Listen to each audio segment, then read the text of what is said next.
India news के digital platform पर आपका स्वागत है और आपके साथ हूं मैं आपका होस्ट राजीव शर्मा। और आज इस वीडियो में बात कर लेते हैं राहुल गांधी की, कांग्रेस की, जिनके दिन अभी फिलहाल कुछ ठीक नहीं चल रहे हैं। आपको याद होगा 2019 का लोकसभा चुनाव, जब कर्नाटक के कोलार में राहुल गांधी ने बयान दिया था मोदी सरनेम को लेकर, और मोदी सरनेम को लेकर दिए गए बयान पर खासा बवेला हुआ था। दरअसल उन्होंने तुलना की थी कि मोदी सरनेम, आखिर मोदी सरनेम वाले लोग चोर क्यों होते हैं।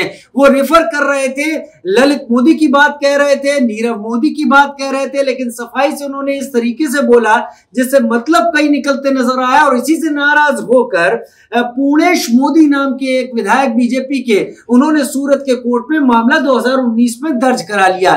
2019 से 2023 तक सारी चीजें यूं ही चलती रही, कोई किसी तरह की समस्या नहीं थी, सब कुछ चले जा रहा था। लेकिन इसी साल 2023 में सूरत की कोर्ट ने, निचली अदालत ने इस मामले में राहुल गांधी को दोषी पाया। दोषी पाए जाने के बाद राहुल गांधी को 2 साल की सजा सुना दी गई। ये कांग्रेस के लिए और राहुल गांधी के लिए एक बड़े सेटबैक की तरह था। उनको 2 साल की सजा सुना दी गई। लेकिन इससे भी बड़ा सेटबैक तब आया जब 24 घंटे के अंदर लोकसभा सचिवालय ने नियमों के तहत बात करते हुए राहुल गांधी की लोकसभा सदस्यता रद्द कर दी। वायनाड सीट को खाली घोषित कर दिया जहां से वो सांसद थे। इसके खिलाफ राहुल गांधी ऊपरी अदालत में गए और ऊपरी अदालत में जाकर उन्होंने कहा कि उनके बयान को पूरे तरीके से नहीं समझा गया, कोर्ट के सामने नहीं रखा गया, तमाम चीजों को साफ तौर पर रखा जाए, उसके तहत यहां पर उनको सुना जाए और फिर उनको कोर्ट के फैसले की उम्मीद होगी, कोर्ट से अपने मन मुताबिक फैसले की उम्मीद होगी कि कोर्ट उनके पक्ष में फैसला करेगा। आज उसका भी फैसला सामने आ गया। हालांकि लगातार कांग्रेस के लोग, कांग्रेस के नेता उम्मीद जता रहे थे कि अब राहुल गांधी को राहत मिल जाएगी, लेकिन जब फैसला सामने आया तो राहुल गांधी के लिए एक झटके की तरह था। कोर्ट ने राहुल गांधी की सजा पर रोक लगाने वाली याचिका खारिज कर दी। यानी राहुल गांधी के लिए एक बड़े झटके की तरह थी। 2 साल की सजा पर रोक नहीं लगी, क्योंकि अगर ये रोक लग जाती तो राहुल गांधी की सांसदी बहाल हो सकती थी। अब ऐसा नहीं होगा, क्योंकि अब इसके लिए राहुल गांधी को ऊपरी अदालत जाना पड़ेगा। और अब कांग्रेस के लिए आगे क्या है? तो कांग्रेस के लिए आगे बहुत कुछ ऐसा है जो उसे करना है। कांग्रेस को हाईकोर्ट अप्रोच करना होगा, जल्द से जल्द अप्रोच करना होगा और हाईकोर्ट से मांग करनी होगी कि इस मसले पर जल्दी सुनवाई करे।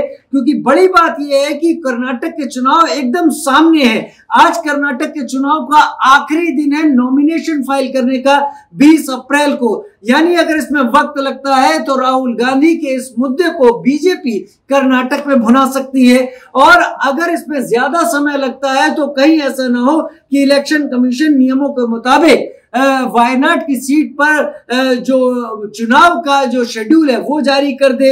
और अगर ये सब कुछ हो जाता है तो फिर बहुत बड़ी मुश्किल होगी। तो हाई कोर्ट और सुप्रीम कोर्ट का रुख कर सकती है कांग्रेस राहुल गांधी के इस मुद्दे पर, वहां जाकर राहत पाने की उम्मीद कर सकती है। अगर राहत मिलती है, सांसदी बच जाएगी, सजा पर अगर रोक लग जाती है। और अगर ऐसा नहीं होता है तो हम खुद अंदाजा लगा सकते हैं कि राहुल गांधी के लिए तो एक बड़ी मुश्किल की तरह है, कांग्रेस के लिए भी बड़ी मुश्किल है। क्योंकि अगर 2 साल या उससे ज्यादा की सजा होती है तो उस सिलसिले में सांसदी जाती है, 2 साल की सजा भुगतनी होती है और उसके बाद 6 साल का राजनीति में प्रतिबंध होता है। यानी 8 साल का वक्त ऐसा होता है कि आपको राजनीति से दूर रहना पड़ता है। आप चुनावी राजनीति में उतर नहीं सकते किसी भी तरीके से। तो एक बड़ी मुश्किल बड़ा सवाल। और ये चीज अगर राहुल गांधी के पक्ष में नहीं होती है तो यकीन मानिए 2024 के चुनाव में ये सारी चीजें कांग्रेस के ऊपर भारी पड़ेंगी। और कांग्रेस पर भारी पड़ती है तो विपक्ष पर भी ये चीजें भारी पड़ेंगी, जिसको अपने साथ लेकर चलने की कांग्रेस कोशिश कर रही है। आपका क्या सोचना है इस फैसले को लेकर? जरूर कमेंट सेक्शन में लिखकर बताइएगा। फिलहाल इस वीडियो में इतना ही। नमस्कार।